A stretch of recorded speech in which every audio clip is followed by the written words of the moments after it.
बेहद की परम महाशांति है।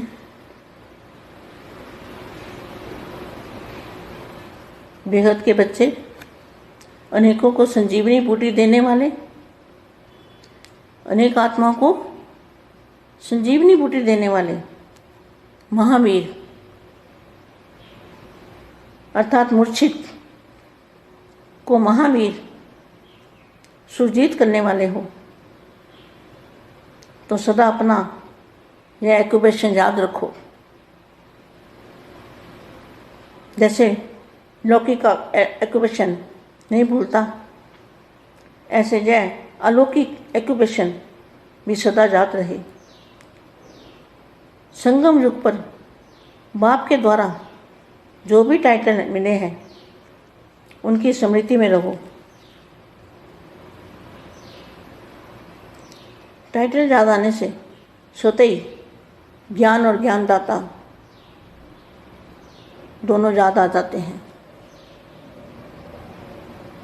बेहद के बच्चों को, विश्व सेवाधारी बच्चों को विश्व सेवाधारी का माँ का याद प्यार और नमस्ते। अब थोड़ी देर के लिए हम दादाजी की याद में आत्मस्वरूप में स्थित होकर दादाजी से पावर लेंगे। पहले अपनी आत्मा को इमर्ज करो, फिर बेहद की कला में दादाजी की जो मूर्त है, दादाजी को याद करो। उनके मस्तक में से लाइट लो। मस्तक में जो लाइट आ रही है उससे करंट जोड़ो। अपनी आत्मा के अंदर चुंबकीय शक्ति भरो कुछ समय के लिए।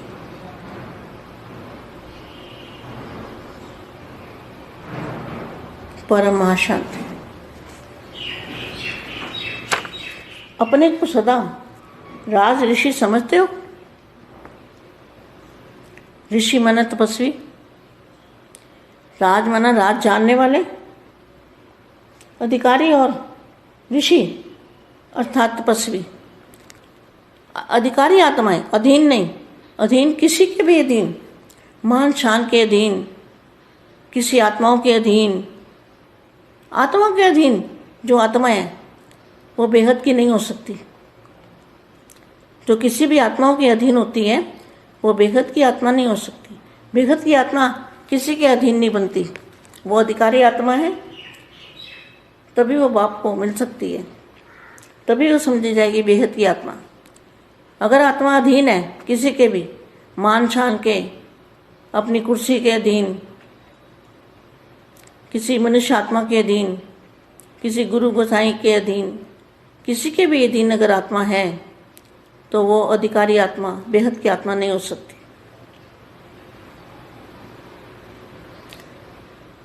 सौ का राज्य प्राप्त होने से स्वतः ही तपस्वी बन जाते हैं, क्योंकि जब 100 का राज्य होता है ना तो आत्मा, तो स्वयं को आत्मा समझने से, बाप का बनने से यही तपस्या हो जाती है। आत्मा बाप की बनी अर्थात तपस्वी बनी। जब बाप की बनती है ना तब समझो तपस्वी बनी। तो राज्य और ऋषि ये भी हो तो सभी स्वराज्य अधिकारी बने हो? Question mark. कोई भी कर्म इंद्रियां अपनी तरफ आकर्षित न करें, सदा बाप की तरफ आकर्षित रहो। किसी भी व्यक्ति व वस्तु की तरफ आकर्षित न जाए, आकर्षण न जाए। ऐसे राज्य अधिकारी तपस्वी बेहद के बनो, क्योंकि वायुमंडल तो कलयुगी है ना, और साथ भी हंस और बगलों का है। क्या जो साथ में है वो भी हंस और बगले। ऐसे वातावरण में रहते हुए स्वराज्य अधिकारी होंगे तब सेफ रहेंगे। जरा भी दुनिया के वाइब्रेशन की आकर्षण ना हो, कोई कंप्लेंट नहीं, सदा कंप्लीट। कंप्लेंट आती है तो समझो कंप्लीट नहीं है, क्योंकि शक्ति बहुत होती है इसमें। बेहद की आत्मा में बेहद की शक्ति होती है। तो व्यर्थ नहीं, समय को व्यर्थ नहीं गंवाना, शक्ति को व्यर्थ नहीं गंवाना। संकल्प और स्वप्न में भी बाप के सिवाय और कोई नहीं, तब कहेंगे नंबर 1 बेहद की आत्मा। सबको निर्विघ्न बना सकते हो टाइटल क्या है? आपका टाइटल है ना बेहद के बच्चों का, विघ्न विनाशक। किसी भी प्रकार का विघ्न, मनसा चाहे वाचा चाहे कर्मणा, किसी भी विघ्न के वशीभूत ना हो, इसलिए बच्चों का ही टाइटल है विघ्न विनाशक। तो आपके यादगार में विघ्न विनाशक नाम प्रसिद्ध है, तब तो यादगार है ना।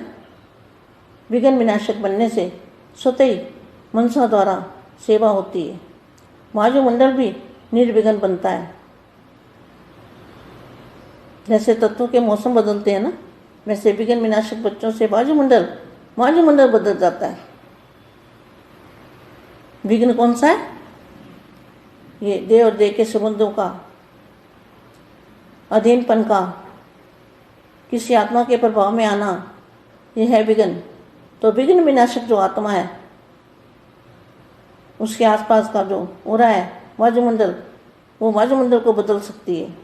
सदा स्मृति में रखो कि हमें विजयी वायुमंडल बनाना है। कौन सा? वायुमंडल को विजयी बनाना। तो वायुमंडल में क्या करना है? वायुमंडल में परम प्रकाश देखना है। परम प्रकाश, परम लाइट जो वायुमंडल है, वायुमंडल में ही परम प्रकाश और परम वायुमंडल के अंदर परम प्रकाश को देखना है। दूध जैसा, जैसे हमारे आसपास सारा दूध जैसा वातावरण है, तो हमें विजयी वायुमंडल बनाना है। इसको कहेंगे विजयी वायुमंडल, 5 तत्वों पर विजय प्राप्त करने वाला वायुमंडल। जैसे सूर्य स्वयं शक्तिशाली है, तो चारों ओर अपनी शक्ति से प्रकाश फैलाता है, ऐसे शक्तिवान बनो। विघ्न विनाशक हर वायुमंडल बनाने में बिजी रहो। क्या करो? अपने आप को बिजी कैसे रखेंगे? वायुमंडल को परम प्रकाश का बनाना है। तो परम प्रकाश ही चारों ओर देखना है कि हम परम प्रकाश में बैठे हैं, परम प्रकाश में चल रहे हैं, परम प्रकाश में खा रहे हैं, पी रहे हैं, जो भी है हम परम प्रकाश में बैठे हैं। तो परम प्रकाश जो बेहद का परम प्रकाश है, वो हमारे बुद्धि में आ जाएगा। तो फिर हमें वही बापू जी का रूप भी याद आएगा और परम प्रकाश में हमारी बुद्धि भी रहेगी। हमारी बुद्धि में 5 तत्वों का वायुमंडल भूल जाएगा, हद का वायुमंडल भूल के, और बेहद का वायुमंडल, हमारे परम प्रकाश को कहेंगे बेहद का वायुमंडल। तो बेहद के वायुमंडल में दूध जैसा प्रकाश है, दूध जैसा वातावरण है, उसको हमेशा अपने आसपास देखते रहना है। इसको कहेंगे विजयी रतन, परम महाशांति। बेहद के बच्चों को बेहद की माँ का लाड प्यार और बहुत नमस्ते, परम शांति। బేహద్ పరం మహాశాంతి. బేహద్ మా బేహద్ పిల్లలందరినీ కూడా సంజీవిని మూలికలతోటి ఆత్మల్ని మేల్కొల్పే మహావీర్ లాగా కండి అని సంబోధిస్తున్నటువంటి హిందీ వీడియో ఇప్పటి వరకు మీరు విన్నారు. దీనికి తెలుగు అనువాదం. బేహద్ పరం మహాశాంతి. బేహద్ పిల్లలు, మీరు మూర్చబోయినటువంటి లక్ష్మణ లాంటి ఆత్మలను సంజీవిని, జ్ఞాన సంజీవిని తోటి మేల్కొల్పేటువంటి పిల్లలు. మీరందరూ కూడా మహావీరుడు సంజీవిని పర్వతాన్నే తెచ్చాడు. మరి వాళ్ళని మేల్కొల్పాలి అంటే మీరు జ్ఞాన సంజీవిని పర్వతం లాంటి బేహద్ద జ్ఞానాన్ని అందించాలి. ఈ సదా తమ యొక్క ఆక్యుపేషన్ని సదా స్మృతిలో ఉంచుకోండి. ఏ విధంగా లౌకికంలో వృత్తి అనేది ఎప్పటికీ మర్చిపోరో, వాళ్ళ కులము ధర్మము ఎప్పటికీ మర్చిపోరో, అదేవిధంగా మీ అందరికీ అలౌకికంగా ఉన్నటువంటిది కూడా సదా జ్ఞాపకం ఉండాలి. సంగమేఘంలో బాపు ద్వారా ఏదైతే టైటిల్స్ లభించినాయో వాటిని స్మృతిలో ఉంచుకోండి. టైటిల్ని స్మృతిలోకి రావటంతో స్వతహ జ్ఞానము మరియు జ్ఞానదాత ఇద్దరూ జ్ఞాపకం వస్తారు. బేహద్దు పిల్లలు విశ్వసేవాదారి పిల్లలు. ఇలాంటి విశ్వసేవాదారి పిల్లలకి విశ్వసేవాదారి మా ప్రియస్మృతులు మరియు నమస్తే చెప్తూ ఉన్నారు. ఇప్పుడు మనము కొద్దిసేపు ఈ యొక్క వాణి వినే ముందు బేహద్ దాదాజీని స్మృతి చేస్తూ ఆత్మిక స్వరూపంలో స్థిరంగా ఉంటూ దాదాజీతోటి పవర్ని తీసుకుందాం. ఫస్ట్ తమ ఆత్మను ముందుకు ఇమర్జ్ చేసుకోండి. నేను బేహద్ కళా పరంధామంలో ఉన్నటువంటి దాదాజీ యొక్క రూపంని చూస్తూ ఉన్నాను. దాదాజీని స్మృతి చేస్తూ ఉన్నా. దాదాజీ యొక్క మస్తకం నుండి లైట్ నేను తీసుకుంటూ ఉన్నా. మస్తకంలో ఏదైతే లైటు ఉన్నదో, ఏదైతే పవర్ వస్తూ ఉందో, అది నా ఆత్మ లోపలికి కరెంటు లాగా జోడించబడుతూ ఉంది. తమ ఆత్మ లోపల అయస్కాంతం యొక్క శక్తిగా అది నిండుతూ ఉంది అంటూ కొద్దిగా సైలెన్స్లో ఉంటూ బాపుని జ్ఞాపం చేస్తూ వీడియో అవ్యక్తవాణి సందేశాన్ని వినండి. అచ్చా, పరం మహాశాంతి. సదా తమను తాము రాజ ఋషి పిల్లలు అని అనుకుంటూ ఉన్నారా? ఋషి అనగా తపస్వి, రాజ్ అనగా రాజా అనగా రహస్యాన్ని తెలుసుకున్నవాళ్ళు. ఋషి తపస్సు చెయ్యాలి అంటే జ్ఞాన రహస్యాలు అన్నీ కూడా తెలిసి ఉండాలి, యోగ రహస్యాలు తెలిసి ఉండాలి. అందుకనే మీరందరూ అధికారి ఆత్మలు, ఆధీనమయ్యేవాళ్ళు కాదు. ఆధీనం అయ్యేవాళ్ళు ఎప్పటికీ అధికారిగా కాలేరు. పేరు ప్రఖ్యాతులకు ఆధీనం అయినా కూడా అధికారిగా కాలేరు. ఏ ఆత్మలకు కూడా ఆధీనం కావద్దు. ఆత్మలకు ఆధీనమైతే బేహద్దు పిల్లలు కానట్లే, బేహద్దుగా మీరు వెళ్ళరు. ఏ ఆత్మలకు ఆధీనం కాకుండా ఉండేటువంటి వాళ్ళే బేహద్దు ఆత్మలు. బేహద్దు అంటేనే అనంత్, బాపుని కలుసుకునేవాళ్ళు, అధికారాన్ని పొందేవాళ్ళు. ఇప్పుడు మీకు అర్థమైంది కదా బేహద్ ఆత్మలు ఎవరు అంటే. ఆత్మకు ఆధీనం అయిపోతే మీరు నాకు కుర్చీ కావాలి, అధికారం కావాలి, నెంబర్లు కావాలి, గౌరవము మర్యాద కావాలి అని తపతపలాడుతూ ఉంటారు. ఇదంతా కూడా మానవులకు సంబంధించినవి. ఏ మనుష్య ఆత్మలకు ఆధీనమైన గురువు, సాధువులు, సన్యాసులు వెనకాల పడిపోతూ ఉంటారు. ఎవరికి సరే మీరు అందరూ కూడా అధికారి ఆత్మలుగా ఉండే ఆత్మలు. అధికారి ఆత్మలు బేహద్ ఆత్మలు జాలరు. స్వయం రాజ్య ప్రాప్తి పొందటానికి స్వతహానే మీరు తపస్వీలుగా కావాలి. ఎప్పటివరకైతే స్వరాజ్యం పొందరో అంతవరకు విశ్వరాజ్యాధికారిగా కాలేరు. స్వయం మిమ్మల్ని మీరు ఆత్మగా అనుకోండి. బాపు పిల్లలుగా అవ్వటానికే తపస్సు చేస్తూ ఉన్నారు. బాపు పిల్లలు అవ్వటంతో తపస్సు ఆటోమేటిక్గా అయిపోతూ ఉంటుంది. ఆత్మ బాపు నుండి తయారైందే కదా. బాపు పిల్లలుగా అయితే తపస్వి బాప్ సమానంగా కాగలుగుతూ ఉంటారు. తపస్విగా కండి, రాజ ఋషిగా కండి, స్వరాజ్య అధికారిగా కాగలుగుతారు. మీరు ఏ కర్మేంద్రియాలు కూడా మిమ్మల్ని తన వైపుకు ఆకర్షించరాదు. సదా బాపు వైపుకు ఆకర్షించబడాలి. ఏది కూడా వ్యక్తం వస్తు వైభవాలు, వ్యక్తి వస్తు వైభవాల వైపు ఆకర్షితులు కారాదు. ఇలాంటి వాళ్ళే రాజ్య అధికారి ఆత్మలుగా, తపస్వి ఆత్మలుగా కాగలుగుతారు. మీరు అలా కండి అంటున్నారు మా. వాయుమండలం భలే కలియుగి వాతావరణంగా ఉండవచ్చు. అందుకనే ఇక్కడ కొంగలు ఉన్నాయి, హంసలు ఉంటాయి. హంస ఏం చేస్తుంది? రాళ్ళని, రత్నాలను వేరు చేస్తూ ఉంటుంది. కొంగ దానికి తెలియదు. అందుకని మీరు రాజహంస లాంటి వాళ్ళు ఈ వాతావరణంలో ఉంటూ స్వరాజ్య అధికారిగా ఉంటారు. అప్పుడే మీరు సేఫ్గా ఉండగలరు. ప్రపంచంలో మరి ఏదైతే వైబ్రేషన్స్కు ఆకర్షితం కాకుండా ఉన్నప్పుడే ఏ కంప్లైంట్స్ మీకు ఉండవు. సదా కంప్లీట్ అయిపోతూ ఉంటారు. కంప్లైంట్లు వచ్చినాయి అంటే మీరు కంప్లీట్ కాలంటే అర్థం. మీ దగ్గర చాలా శక్తి ఉన్నది. బేహద్దు ఆత్మలు అంటేనే బేహద్దు శక్తి కలిగిన ఆత్మలు. సమయాన్ని వ్యర్థం చేసుకోవద్దు, శక్తిని వ్యర్థం చేయనిద్దు. సంకల్పము మరియు స్వప్నంలో కూడా బాపు తప్ప ఇంకెవరూ లేరు అనే స్టేజ్ని కలిగి ఉండండి.